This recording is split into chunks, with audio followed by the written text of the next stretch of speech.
अगर द्रोणाचार्य और भीष्म पितामह के साथ कर्ण का युद्ध होता तो क्या होता? क्या भीष्म और द्रोणाचार्य कर्ण को परास्त कर पाते?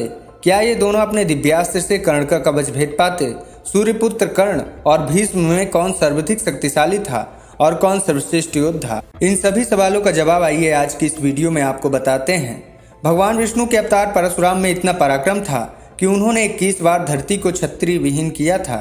कर्ण, भीष्म और द्रोणाचार्य ये तीनों भगवान परशुराम के ही शिष्य थे। इन तीनों में कभी भी कोई युद्ध नहीं हुआ था। ये तीनों कौरव पक्ष से ही युद्ध लड़ते थे, इसलिए कुरुक्षेत्र में भी इन तीनों में कोई युद्ध नहीं हुआ। इसलिए भीष्म, कर्ण और द्रोण कौन ज़्यादा शक्तिशाली थे, ये जानने के लिए हम सिर्फ इनके दिव्यास्त्रों की तुलना कर सकते हैं। सबसे पहले हम बात करते हैं इनके शक्तिशाली दिव्यास्त्रों के बारे में। गुरुद्रोण के पास ब्रह्मास्त्र, नारायणास्त्र और ब्रह्मशीर अस्त्र का ज्ञान था। कुरुक्षेत्र के युद्ध में उन्होंने सिर्फ ब्रह्मास्त्र का प्रयोग किया था। ब्रह्मशीर अस्त्र और नारायणास्त्र ब्रह्मास्त्र से भी घातक थे।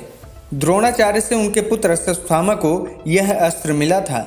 जब कुरुक्षेत्र में छल से पांडव गुरुद्रोण का वध कर देते हैं तब अश्वत्थामा बहुत क्रोधित हो जाता है। इसके बाद वो पांडवों पर नारायण अस्त्र का प्रयोग कर देता है। इस अस्त्र के प्रयोग से पांडवों का भारी विध्वंस होने लगता है। पांडव किसी भी तरह इस अस्त्र को रोक नहीं पा रहे थे। वो इस अस्त्र को रोकने की जितनी कोशिश कर रहे थे, ये अस्त्र उतना ही विनाशक होता जा रहा था, क्योंकि भगवान विष्णु के नारायण अस्त्र को किसी भी तरह रोका नहीं जा सकता था। इस अस्त्र के सामने अपने आप को समर्पण करके ही इस अस्त्र को रोका जा सकता था।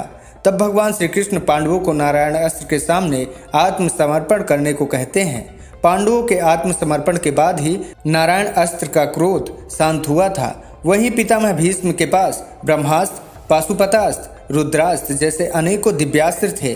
जब भीष्म पितामह और भगवान परशुराम का युद्ध हुआ था तब उन्होंने भगवान परशुराम पर ब्रह्मास्त्र और रुद्रास्त्र जैसे अनेकों दिव्यास्त्रों का प्रयोग किया था। इसके बाद जब भीष्म पितामह ने पाशुपतास्त्र का आवाहन किया था तो देवता भी भयभीत हो गए थे। तब भगवान शिव प्रकट होकर इस युद्ध को रोके थे।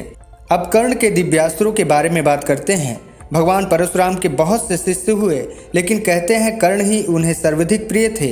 इसलिए उन्होंने अपने परश को छोड़कर सभी दिव्यास्त्र कर्ण को दे दिए थे। कर्ण को भार्गवास्त्र, रुद्रास्त्र, ब्रह्मास्त्र, सर्पमुखास्त्र और पाशुपतास्त्र जैसे दिव्यास्त्रों का ज्ञान था।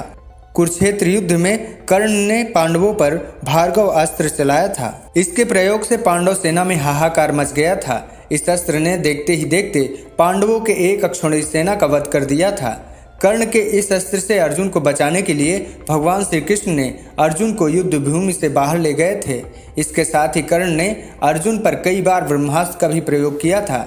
इसके अलावा कर्ण के पास सर्पमुख बाण था, जिसके सहारे कर्ण ने लगभग अर्जुन का वध कर दिया था।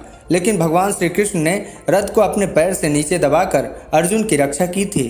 कर्ण का सर्पमुख बाण इतना शक्तिशाली था कि जब कर्ण इस अस्त्र का प्रयोग अर्जुन पर कर रहे थे तो देवराज इंद्र भी घबरा गए थे।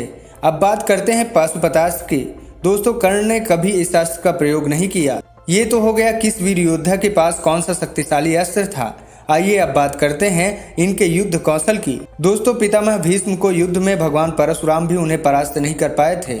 कुरुक्षेत्र युद्ध में भीष्म कौरवों के प्रथम सेनापति बने। युद्ध के पहले भीष्म ने कहा था कि वह प्रतिदिन पांडव पक्ष के 1000 सैनिक और 1000 रथियों का वध करेंगे। भीष्म ने कुरुक्षेत्र युद्ध में इतना विध्वंस मचाया था कि भगवान श्री कृष्ण को अपनी प्रतिज्ञा तोड़कर शस्त्र उठाना पड़ा था।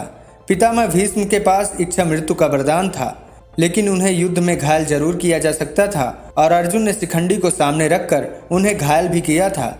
कुरुक्षेत्र में गुरुद्रोण ने भीष्म से भी ज्यादा विध्वंस मचाया था। उन्होंने भीम, सत्याकी, अभिमन्यु, घटोत्कच, युधिष्ठिर और धृष्टद्युम्न को परास्त किया था। अर्जुन ने एक बार श्री कृष्ण के सामने कहा था कि जब तक गुरुद्रोण के हाथ में शस्त्र है तब तक उन्हें परास्त नहीं किया जा सकता है। आइए अब कर्ण के युद्ध कौशल के बारे में बात करते हैं। कर्ण ने अपने दिग्विजय के दौरान संपूर्ण पृथ्वी को जीतकर दुर्योधन के अधीन कर दिया था। तब दुर्योधन ने कर्ण से कहा था, मित्र, तुमने जो हमें वस्तु दिलाया है वो गुरुद्रोण, कृपाचार्य और पितामह भीष्म कभी नहीं दिला पाए थे। अपनी धनुर्विद्या के दम पर भानुमति स्वयंवर में कर्ण ने 100 से अधिक राजाओं को एक साथ परास्त किया था। आखिर में जरासंध के साथ कर्ण का युद्ध हुआ। कर्ण और जरासंध में हरशस्त्र से युद्ध हुआ। आखिर में दोनों में मल्ल युद्ध हुआ, जिसमें कर्ण ने जरासंध को परास्त कर दिया। जिस जरासंध को मल्ल युद्ध में परास्त करने में भीम को 13 दिन लग गए थे, उस जरासंध को कर्ण ने एक ही दिन में परास्त कर दिया था। कुरुक्षेत्र युद्ध में कर्ण ने 4 पांडवों को एक एक कर परास्त करके उन्हें जीवन दान दे दिया था। कर्ण ने अपने सर्पमुख बाण से लगभग अर्जुन को मार ही दिया था। तब भगवान श्री कृष्ण ने अर्जुन को बचा लिया था। जब तक कर्ण के हाथ में शस्त्र था तब तक उन्हें मार पाना असंभव था। इसलिए जब युद्ध भूमि में कर्ण के रथ का पहिया जमीन में धंस गया था, जब कर्ण शस्त्रहीन थे, तब अर्जुन ने कर्ण का वध कर दिया था। कर्ण, भीष्म और द्रोणाचार्य तीनों ही बहुत शक्तिशाली योद्धा थे, जिसके कारण कुरुक्षेत्र युद्ध में छल से उनका वध किया गया था। लेकिन कर्ण के पास दिव्य कवच और कुंडल थे, जो कर्ण को खास बनाता है। कवच कुंडल रहते कर्ण को भीष्म और द्रोणाचार्य परास्त नहीं कर सकते थे। एक बार भगवान श्री कृष्ण ने अर्जुन को कर्ण की शक्ति के बारे में बताया था। श्री कृष्ण ने अर्जुन से कहा था, युद्ध में कार्तिकेय के समान शक्तिशाली कर्ण के सामने कोई भी योद्धा खड़ा नहीं हो सकता। सौभाग्य की बात यह है कि उसकी प्रमुख शक्ति का प्रहार घटोत्कच ने अपने ऊपर ले लिया और घटोत्कच वीर गति को प्राप्त हुआ। उसका कवच और कुंडल इंद्र ने छल से मांग लिया। अगर कवच और कुंडल कर्ण के पास होता तो देवता भी उसे परास्त नहीं कर सकते थे।